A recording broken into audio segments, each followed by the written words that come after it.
డబ్బు, అనారోగ్యం, ఉద్యోగం, వ్యాపారం, అప్పులతో బాధపడుతున్నారా? మీకోసమే లాంచ్ యువర్ ఫ్యూచర్ ప్రోగ్రామ్.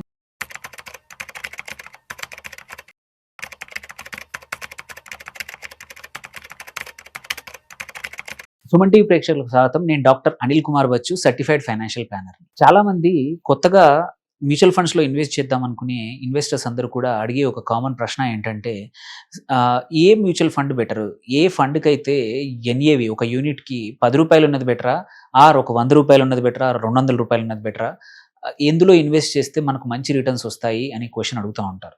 అదే క్వశ్చన్ యాక్చువల్లీ అందుకే ఎన్ఎఫ్ఓ ఇన్వెస్ట్ చేసేప్పుడు కూడా, అంటే న్యూ ఫండ్ ఆఫర్స్ అంటాము. ఒక ఫండ్ కొత్తగా మొదటిసారి మార్కెట్లోకి వచ్చినప్పుడు, ఇన్వెస్టర్స్ దగ్గర డబ్బులు రేస్ చేయడానికి వచ్చినప్పుడు, ఆఫర్ చేస్తున్నప్పుడు వచ్చేదాన్ని ఎన్ఎఫ్ఓ అంటారు. అప్పుడు కూడా యూజువల్లీ ₹10కి ఒక యూనిట్ లాగా ఆఫర్ అవుతూ ఉంటుంది.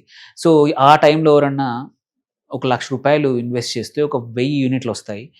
సో నాకు 1000 యూనిట్స్ ఉన్నాయి. అలా కాకుండా ఒక ఫండ్ ఒక 10 సంవత్సరాల నుంచి ఉన్న ఫండ్ మేబీ ఒక 200, 300 దగ్గర ఉన్నప్పుడు అన్ని యూనిట్స్ రావు, తక్కువ యూనిట్స్ వస్తాయి అనే లాజిక్ చాలామంది అప్లై చేస్తూ ఉంటారు. సో ఎక్కువ యూనిట్స్ ఉంటే ఎక్కువ రిటర్న్స్, తక్కువ యూనిట్స్ ఉంటే తక్కువ రిటర్న్స్ అనే అపోహ అనేది చాలామందిలో ఉందన్నమాట. సో మనకి ఇంపార్టెంట్ ఏంటంటే, నంబర్ ఆఫ్ యూనిట్స్ ఇంపార్టెంట్ కాదు. యూనిట్ వాల్యూ అనేది ఎన్ని సంవత్సరాల నుంచి ఉంది ఏంటి అనే దాన్ని బట్టి కూడా చాలా మారుతూ ఉంటుంది. అన్నిటికన్నా ఇంపార్టెంట్ ఏంటంటే, ఒక యూనిట్ ప్రైస్ అనేది ఒక గివెన్ పీరియడ్లో పర్సెంటేజ్ ఆఫ్ గ్రోత్ ఇంపార్టెంట్. ₹10ది 10% పెరిగితే ₹11 అవుతుంది. అదే ఒక ₹100 ఉన్న యూనిట్ ప్రైస్ ఉన్న మ్యూచువల్ ఫండ్ స్కీము 10% పెరగాలంటే 110. సో ₹100ది 200 అయిందంటే 100%. So in the end important ఏంటంటే, ఒక గివెన్ టైం పీరియడ్లో ఒక ఫండ్ ఆ యూనిట్ ఎంత పెరిగింది అనేది మోర్ ఇంపార్టెంట్. అంటే percentage wise is more important, not actual number. కొన్ని లిక్విడ్ ఫండ్స్ చూసుకుంటే ₹1000 కూడా ఉంటుంది, ఒక్కొక్క యూనిట్ ₹2000 కూడా ఉంటుంది. ఎందుకంటే అది 10, 15, 20 సంవత్సరాల నుంచి గ్రోత్ ఫండ్ అయితే నడుస్తూనే ఉంటుంది. అలా కాకుండా డివిడెండ్ అంటే IDCDFW అంటాము. ఆ ఫండ్స్ ఏంటంటే రెగ్యులర్గా డివిడెండ్స్ ఇస్తూ ఉంటాయి కాబట్టి యూనిట్ ప్రైస్ పెరగదు. వేరాజ్ పాత ఫండ్స్ ఏవైతే ఉన్నాయో యూజువల్లీ యూనిట్ ప్రైస్ పెరుగుతూ ఉంటాయి. ఎన్ని సంవత్సరాల నుంచి ఉంటే అంత ఎక్కువగా పెరుగుతూ ఉంటుంది. అండ్ ఇంపార్టెంట్ ఇక్కడ, మ్యూచువల్ ఫండ్లో unit price is not equivalent to share. ఒక స్టాక్ మార్కెట్లో ఒక షేర్ కానీ ఒక ఈక్విటీ అంటాము. అక్కడ ప్రైజ్ అనేది మార్కెట్ నంబర్ ఆఫ్ షేర్స్, ఆ కంపెనీ పర్ఫార్మెన్స్, అన్నింటి మీద చాలా పారామీటర్స్ మీద, ఆ కంపెనీ స్టాక్కున్న డిమాండ్, ఆ సెక్టర్కున్న demand, company recent performance, past performance, future outlook, ఇవన్నిటిని బట్టి బేస్ చేసుకొని అక్కడ ఒక ప్రైస్ అనేది మారుతూ ఉంటుంది. అక్కడ కూడా ఒక కంపెనీ ₹1000 ఉంటే మంచిదని, ₹10 ఉంటే మంచిది కాదని అనుకోవడం కూడా లేదు. సో సేమ్ వే ఇక్కడ మ్యూచువల్ ఫండ్లో మాత్రం కంపల్సరీ ప్రైస్ అనేది ఇంపార్టెంట్ కాదు. ఒక యూనిట్ ఒక గివెన్ పీరియడ్లో ఎంత బాగా పర్ఫామ్ చేసింది అనేది ఇంపార్టెంట్. ఈ పర్ఫార్మెన్స్ కూడా most of the time important ఏంటంటే, మన పోర్ట్ఫోలియో అంటే ఆ మ్యూచువల్ ఫండ్ స్కీమ్ అనేది ఎక్కడ ఇన్వెస్ట్ చేశారు, అది ఎలాంటి మ్యూచువల్ ఫండ్. సపోజ్ మీకు అది డెట్ ఫండ్ అనుకోండి, దాని తగ్గట్టే గ్రో అవుతుంది. ఒక హైబ్రిడ్ ఫండ్ అంటే దాని తగ్గట్టే గ్రో అవుతుంది. విత్ ఇన్ ద ఈక్విటీ ఫండ్స్లో చూసుకున్న లార్జ్ క్యాప్ ఒక రకంగా గ్రో అవుతుంది, మిడ్ క్యాప్ కానీ స్మాల్ క్యాప్ కానీ ఇంకొక పేస్లో గ్రో అవుతుందన్నమాట. సో యూనిట్ ప్రైస్ అనేది చాలా స్మాల్ థింగ్, అది అంత పట్టింపు చేసుకోవద్దు. దాన్ని వాడుకొని చాలామంది ఏంటంటే అడిషనల్గా ఇన్వెస్ట్మెంట్స్ చేయించే టాక్టిక్స్ వాడుతూ ఉంటారు. ఎస్పెషల్లీ ఎన్ఎఫ్ఓ కేసుల్లో, ఆర్ కొత్తగా ఫండ్ వచ్చినప్పుడు, ఎగ్జిస్టింగ్ స్కీమ్ కావచ్చు, కొత్త సేమ్ కేటగిరీ స్కీమ్ ఒక కంపెనీకి లేనప్పుడు, ఆర్ కొత్త టోటల్లీ ఇప్పుడు వస్తున్న ఫ్యాక్టర్ బేస్డ్ కానీ, జస్ట్ బికాజ్ ₹10కు ఎన్ఏవి వస్తుందని మాత్రం అస్సలు ఇన్వెస్ట్ చేయకూడదు.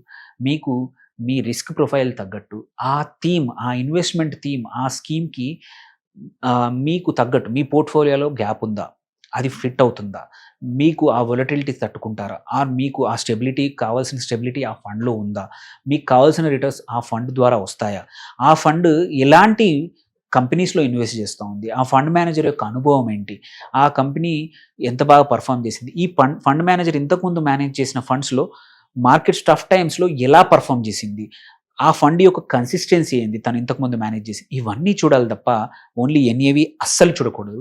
ఎందుకంటే అది చూస్తే మోస్ట్ ఆఫ్ ద టైం మోసపోయే అవకాశాలే ఉన్నాయి, ఆర్ బాధపడే అవకాశాలు ఉన్నాయి తప్ప ఎన్ఏవి ఒక్కటి ₹10 ఉందని, ఆర్ తక్కువ ఎన్ఏవి ఉందని అస్సలు ఇన్వెస్ట్ చేయొద్దు. నంబర్ ఆఫ్ యూనిట్స్ కాదు మ్యాటర్ అయ్యేది. ఒక unit growth in a given period of time is very important.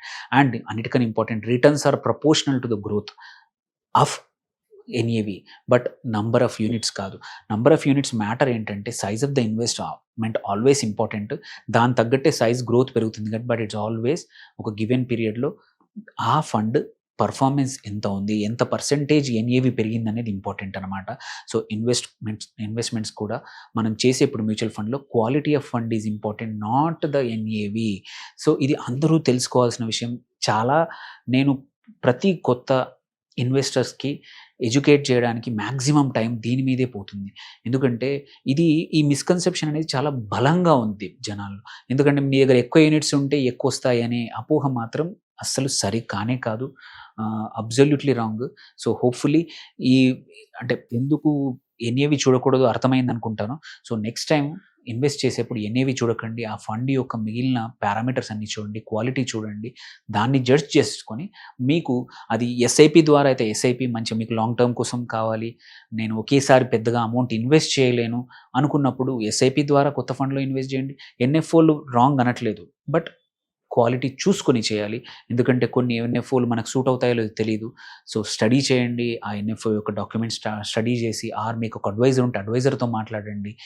కొన్ని రివ్యూ చేయండి తప్ప సొంతంగా ఓన్లీ ఎన్ఎఫ్ఓ వస్తుంది కాబట్టి తక్కువ ప్రైస్‌లో వస్తుందని యూనిట్స్ అని అస్సలు మాత్రం ఇన్వెస్ట్ చేయొద్దు. ఆ ట్రాప్‌లో పడకూడదు. ఎందుకంటే రీసెంట్‌గా నేను కొన్ని పోర్ట్‌ఫోలియోస్ చూశాను. ఒక్కొక్క ఇన్వెస్టర్ దగ్గర 25-30 ఫండ్స్ అన్నీ ఎన్ఎఫ్ఓ‌లోనే ఇన్వెస్ట్ చేశారు. అండ్ చేసిన వాటిలో ఆబ్వియస్‌లీ 30 చేసినప్పుడు ఒక 7, 8 బాగా పెర్ఫార్మ్ చేసుంటాయి. బట్ అవి ఏవి పెర్ఫార్మ్ చేస్తున్నాయో, ఏవి పెర్ఫార్మ్ చేయట్లేదు అనేది పక్కా తెలీదు మీకు నంబర్ ఎక్కువైతే పోర్ట్‌ఫోలియోలో.